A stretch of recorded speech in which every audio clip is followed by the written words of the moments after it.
Voilà, et les nouvelles qui nous parviennent d'Iran nous font dire qu'il s'adressera a priori aujourd'hui au peuple iranien. Bertrand m'a dit, j'aimerais une première réaction à cette nomination qui était attendue, qui a donc été formalisée hier soir. Vous me disiez il y a quelques instants, c'est le pire des choix possibles. C'est le pire des choix parce qu'on est dans la pire des situations. Samedi 28 février, une attaque ciblée a tué, a exécuté l'ayatollah Khamenei, qui était l'incarnation d'un régime dur, répressif, ultra-conservateur. La conséquence inévitable d'une pareille exécution, c'est de mettre sa copie conforme à sa place. Et effectivement... Physiquement, c'est le cas. Là, on voit les deux photos côte à côte. Ce sont les mêmes traits. Oui, laissons de côté l'aspect physique pour l'instant, mais retenons plusieurs caractéristiques. C'est un homme de l'ombre. C'est-à-dire, il a joué auprès de son père et d'une façon générale auprès du système un rôle de conseiller occulte. Il est très proche des forces vives de la République islamique, savoir les Pasdaran et les Bassidji, parce que on s'amuse toujours à dire le régime des Mollahs. C'est pas le régime des Mollahs, c'est le régime d'abord des Pasdaran et des Bassidji, ce qui est déjà tout à fait différent. C'est un homme qui est défavorable à toute forme de dialogue et d'ouverture avec l'Occident. Bref, c'est l'affirmation la plus claire de la volonté non seulement de poursuivre dans la ligne qui était celle de feu l'imam Khamenei, mais c'est même une façon de dire que à une attaque de cette nature, on répond de manière radicale, c'est-à-dire que les chances minces, mais réelles, qui existaient de faire de la succession de Khamenei un point de départ à quelque chose de nouveau, c'est-à-dire à une ouverture qui est autant souhaitée d'ailleurs par la société iranienne que par bon nombre d'acteurs du jeu international, cette porte s'est refermée. Je pense que M. Trump et M. Netanyahou ont été les fabricants idéaux de cette marque qui effectivement n'a rien de rassurant. Si je vous suis bien, finalement aujourd'hui, cette nomination équivaut à une escalade dans le conflit ? Tout à fait. Enfin, escalade vers quoi, hein ? En tous les cas, une radicalisation, et en tous les cas, une volonté de dire et d'affirmer cette radicalisation. Quand vous attaquez une force de face et que vous ne pouvez pas la déstabiliser complètement, parce que c'est tout le paradoxe de cette intervention, eh ben, vous risquez de voir repousser une face encore plus je dirais, aguerrie, encore plus radicalisée que la face qui est tombée. On va aller justement prendre le pouls du côté de Téhéran. On va aller retrouver tout de suite notre correspondant, Siavosh Ghazi.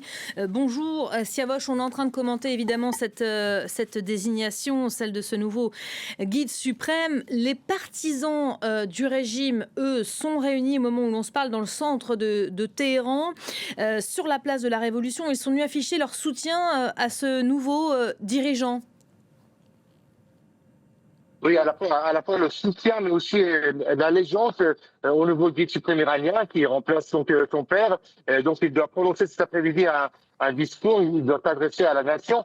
C'est quelqu'un qu'on n'a jamais entendu prononcer un discours, donc on ne connaît même pas sa voix, on ne sait pas quel est le ton de sa voix. Il était toujours un homme de l'ombre parce qu'il a travaillé dans au bureau de son père, il l'a accompagné dans ses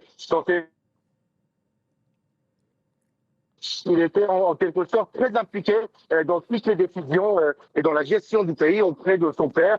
C'était un homme de confiance vis-à-vis de l'ayatollah Ali Khamenei qu'il a préparé, et il s'est aussi préparé religieusement sur le plan religieux parce que il a fait des études religieuses très très élevées.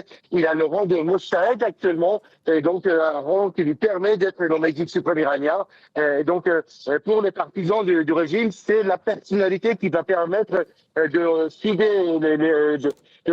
les coudes et donc de mobiliser les partisans du pouvoir, alors que l'Iran est en guerre depuis 10 jours maintenant. On voit cette foule rassemblée en nombre derrière vous. Siavosh, image ici en direct, un peu instable et on peut le comprendre. La liaison est difficile, rendue compliquée par cette guerre et ces frappes avec l'Iran. Siavosh, Téhéran continue de subir des frappes aériennes en ce début de semaine, il faut le rappeler. Absolument, oui. Il y a 1 heure encore, il y a eu une série de frappes contre les quartiers de l'Est de la capitale et puis du Nord-Ouest. On ne sait pas exactement qu'est-ce qui a été visé dans cette frappe, alors que depuis 10 heures, depuis 10 heures, la situation est plutôt calme dans la capitale iranienne. Depuis 1 heure, il y a de nouvelles frappes, pas aussi importantes qu'il y a près de 40 heures, lorsque le dépôt de carburant dans le nord de Téhéran et dans le sud-ouest de Téhéran, c'était visé, mais cette fois-ci, ce sont des détonations moins dans des quartiers plutôt périphériques de la capitale. Autre point important, c'est que certaines stations d'essence sont fermées désormais à cause d'un problème d'approvisionnement, puisque donc les 2 dépôts de carburant ont été détruits par l'aviation israélienne, et donc certaines stations d'essence sont fermées, et les autorités ont demandé à la population de ne pas se déplacer en voiture si ce n'est pas urgent et si ce n'est pas nécessaire. Merci beaucoup, Siavosh. Reste avec nous si vous le pouvez. Évidemment, Siavosh qui est en train de nous dire, et c'est assez intéressant, que ce conflit, 10 jours après le début donc de l'offensive, commence à devenir très concret pour les Iraniens aujourd'hui. Impossibilité notamment d'aller chercher du carburant à la pompe. Ça, c'est une étape quand même clé. Oui, et qui d'ailleurs se combine avec quelque chose de proche et de dramatique, à savoir qu'on avait le sentiment, je parle prudemment, au premier jour de frappe, que c'était des frappes très ciblées sur des objectifs militaires. On a le sentiment que se reproduit un peu ce qu'on avait observé en juin dernier dans la fameuse guerre des 12 jours, à savoir qu'au fil des jours, les frappes touchent de plus en plus les populations civiles. Téhéran a vécu hier un véritable enfer avec le bombardement des dépôts de carburant. On a vu des incendies gigantesques se propager dans la capitale et dans des quartiers résidentiels. Et on a vu, comme Siavosh Ghazi le rappelait il y a un instant, ces nuages noirs hyper toxiques se répandre sur la capitale. Et donc on a le sentiment de retrouver un mode d'intervention qu'on espérait ne pas voir renaître, qui est d'atteindre également la population et ses infrastructures pour décourager, désespérer, pour affaiblir non seulement le potentiel militaire du pays, mais je dirais les capacités en général de la société et du système politique. C'est donc extrêmement préoccupant. J'aimerais qu'on en revienne à cette désignation. On est le jour d'après et donc on voyait ces images là à l'instant derrière Siavosh qui est toujours avec nous, quand même assez surréaliste quand on sait ce qui se passe, ces frappes, ces risques, des milliers de personnes qui sont donc rassemblées. Pourquoi ? C'est une démonstration de force là qu'on est en train de faire. Le chef de la sécurité a affirmé ce matin que la désignation du nouveau guide avait provoqué, je le cite, le désespoir des États-Unis et d'Israël. On rappelle quand même que Donald Trump, au moment où l'ayatollah Khamenei était assassiné et que sa famille en partie décimée, annonçait qu'il voulait être de ceux qui allaient choisir qui pour lui succéder. Bon, on est d'abord, il ne faut pas l'oublier, dans une guerre de communication. On est également dans une guerre de symboles. Vous rappeliez très justement cette phrase assez ahurissante du président des États-Unis qui dit « Mais attendez, moi aussi, je veux participer à la désignation du nouveau guide suprême. » Donc tout ceci est extrêmement symbolique et rhétorique et symbolique. Et donc la réaction naturelle aux rhétoriques et aux symboliques, c'est la démonstration. Et effectivement, il y a suffisamment de miliciens organisés dans une ville comme Téhéran pour que ce genre de manifestation soit organisée sur l'heure. Il s'agit de démontrer, vous savez, le trumpisme a beaucoup inventé la diplomatie et la politique d'affichage.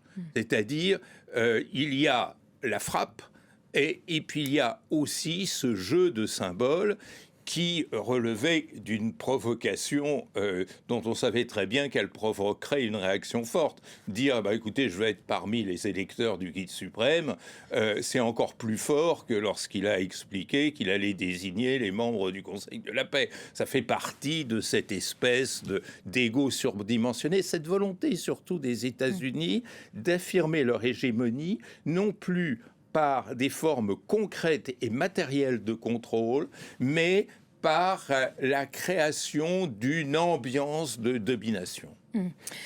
Siavash Ghazi, si vous êtes toujours avec nous pour commenter ce qui est en train de se passer, ce dernier développement évidemment en cours à Téhéran, on le dit invisible, le nouveau guide suprême, depuis qu'une frappe a décimé le guide, Ayatollah Khamenei et l'ensemble presque de sa famille. Est-ce qu'on a une idée de où il est et de comment et quand il va se présenter aux Iraniens? On a vu une scène dressée juste à côté de vous.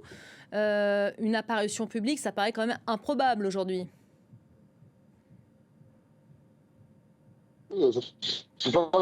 Je pense que d'ailleurs, depuis le début de la guerre, le samedi, il y a 10 jours, les différents responsables iraniens n'ont pas fait d'apparition publique.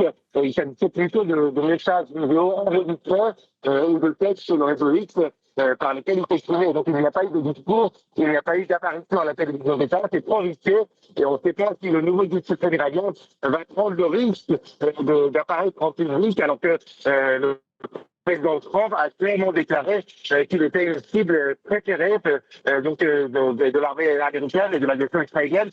C'est sans doute cher à le tuer, alors que les institutions du pays commencent à s'organiser de nouveau. La liaison est trop instable, Siavash. On tentera de vous joindre un peu plus tard. On a quand même compris l'essentiel. Hein. Merci, Siavash. C'est que, au vu des risques encourus, ça paraît effectivement improbable qu'il se présente sur cette scène, et en même temps, ce serait une véritable démonstration de force et un pied de nez aux Américains et aux Israéliens, alors qu'il le rappelait très justement, hein, Siavash, depuis le début de cette offensive, aucun responsable ne s'est présenté comme ça publiquement aux Iraniens. Oui, je crois que le pied de nez, entre guillemets, il a déjà été fait et donné, c'est-à-dire le fait d'élire celui dont Trump explicitement a dit qu'il ne voulait pas, la réponse, elle est déjà envoyée aux États-Unis. Maintenant, il va falloir passer à autre chose. Autre chose, c'est effectivement la guerre en elle-même et la manière dont elle pourra être gérée dans les prochains jours. C'est la diplomatie, si on peut la ranimer. Puis c'est une troisième variable qui, à mon avis, est la plus importante. C'est que va faire la société iranienne. Ce qui est quand même paradoxal, c'est que tout le monde est suspendu à la seule véritable inconnue. La seule véritable inconnue de cette crise, c'est comment la société iranienne va réagir. Est-ce qu'elle va réagir comme elle l'a fait en décembre dernier? Et là, pour le coup, le régime sera en situation de difficulté. Est-ce qu'elle ne va pas réagir? Est-ce qu'elle est en mesure de réagir, la société iranienne? Elle a quand même subi, coup pour coup, plusieurs étapes extrêmement difficiles. On a beaucoup témoigné sur cette antenne de la répression massive et sanglante les 8 et 9 juin. Il s'est passé beaucoup de choses depuis. Il y a cette guerre maintenant qui est en cours depuis 10 jours. Et c'est difficile d'entrer en contact avec les Iraniens. Vous êtes vous-même d'origine iranienne. Vous me disiez, avant d'entrer sur ce plateau, que vous avez un cousin à Téhéran, que c'est difficile de communiquer. C'est difficile donc aussi de savoir comment elle peut s'organiser alors qu'elle n'a pas Internet non plus. Oui, c'est d'ailleurs la raison principale pour laquelle Internet est coupé. Mais vous savez, l'histoire a montré que quand il y a une vraie colère sociale, c'est pas l'absence ou la présence d'Internet qui va changer fondamentalement les choses. C'est-à-dire, ce que nous ne savons pas, c'est pour ça que dans mon livre que vous avez eu la gentillesse de citer, je parle de la mystérieuse énergie sociale, c'est qu'elle est imprévisible. Un mouvement social, ce n'est pas une armée. Il n'y a pas un commandement, il n'y a pas une chaîne de commandement. C'est ce qui s'était passé en décembre dernier. Exactement. Et il y a quantité de façons pour un mouvement social de se mettre en marche. Des mouvements sociaux, l'histoire en a connu bien avant qu'Internet n'existe. Donc, il reste là une question absolument essentielle. Moi, ce qui m'intéresse en tant que politiste, c'est de constater ce paradoxe. La superpuissance militaire au monde, 1000 milliards de dollars de dépenses militaires par an, voit son efficacité suspendue au choix social, c'est-à-dire à la décision toute une addition de personnes de descendre ou de ne pas descendre dans la rue. Ça sera très difficile cette fois-ci au régime de pouvoir faire face à une mobilisation, alors que manifestement, ça ne lui est pas très compliqué de faire face aux injonctions rhétoriques de M. Trump. Et je dirais même, on a vu que la capacité de résilience au bombardement est pour l'instant relativement forte. Donc la vraie inconnue, elle est là où personne ne regarde. On parlait du pied de nez tout à l'heure fait aux Israéliens ou aux Américains en désignant comme ça aussi vite, parce que c'est assez rapide quand même, un nouveau guide suprême. Les Iraniens, le régime iranien qui envoie des messages au monde, mais aussi en premier lieu à sa population. Non, désigner un nouveau guide suprême, c'est aussi dire à ses opposants, on est toujours là, on est toujours en place.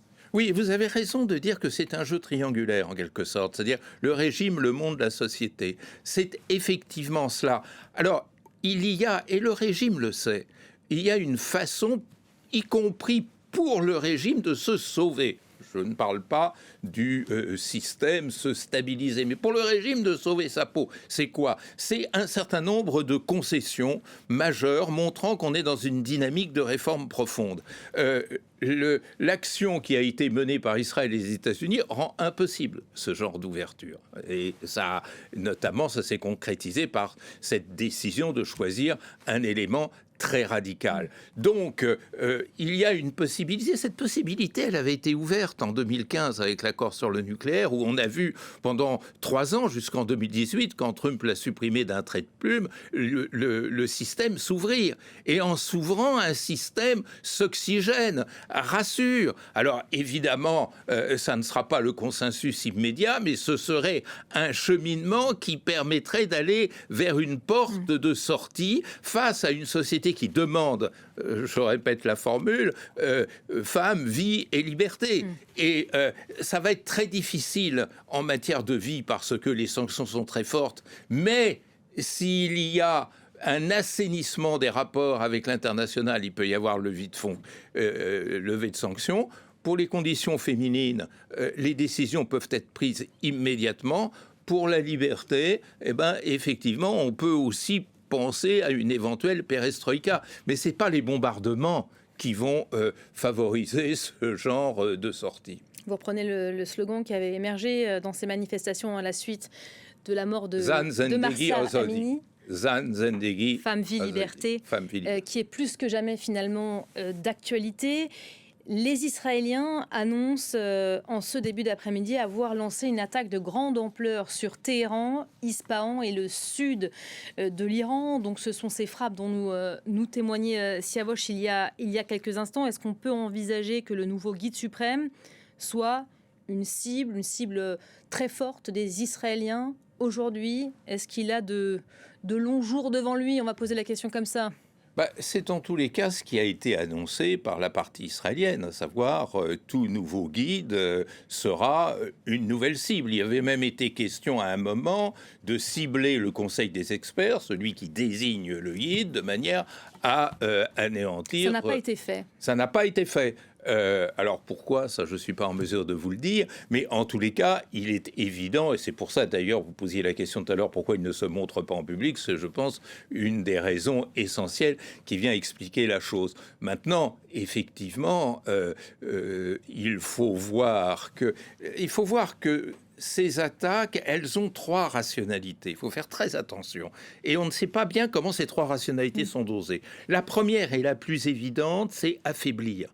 Vous savez, aujourd'hui, on ne fait plus la guerre pour gagner, on ne fait plus la guerre pour contrôler ou construire un nouvel ordre, on fait la guerre pour affaiblir celui qu'on tient pour son adversaire. Et ça, effectivement, ça va se traduire par ce que vous venez de dire, c'est-à-dire des bombardements un peu tous azimuts et touchant de plus en plus la société civile.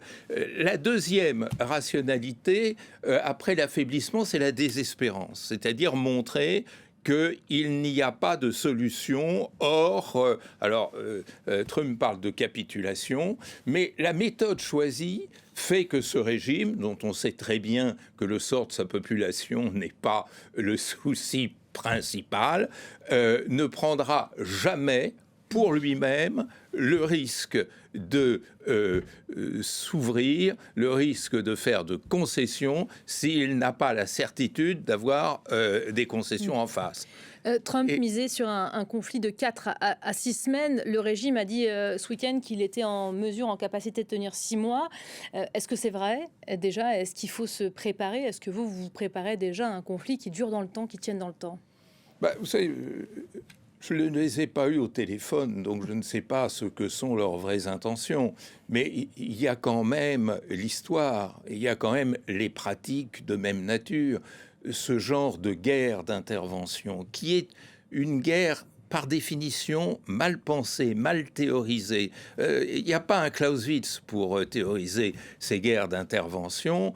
Elles ont montré qu'elles n'étaient jamais brèves. On peut avoir une opération style Venezuela qui ne relève pas encore de la logique de la guerre d'intervention parce qu'il n'y a pas eu de bombardement, parce qu'il n'y a pas eu ce projet multifonctionnel d'affaiblissement dont je parlais tout à l'heure. Donc ça, d'accord, mais dès qu'on entre dans la logique de guerre d'intervention, que ce soit en Afghanistan, que ce soit en Irak, que ce soit en Libye, ce sont des guerres extrêmement longues et d'autant plus longues qu'au contrairement à la guerre classique, ces guerres d'intervention n'ont pas de bataille décisive qui permettent de dire voilà, il y a victoire, l'ennemi est terrassé. L'ennemi n'est pas terrassé parce que l'ennemi est invisibilisé. On a cru effectivement abattre le régime en abattant Ali Khamenei. On s'aperçoit que c'est beaucoup plus compliqué que ça, donc on va diversifier, on va à nouveau frapper. Ces frappes vont provoquer des réactions du côté iranien. Ces réactions vont provoquer d'autres réactions en chaîne. Et effectivement, ce sont des guerres qui sont programmées pour durer. Voilà, vous dites assez justement, c'est inédit et cela annonce une prime inquiétante au désordre. Merci beaucoup Bertrand Badi d'avoir été l'invité de l'info du jour pour commenter ces derniers développements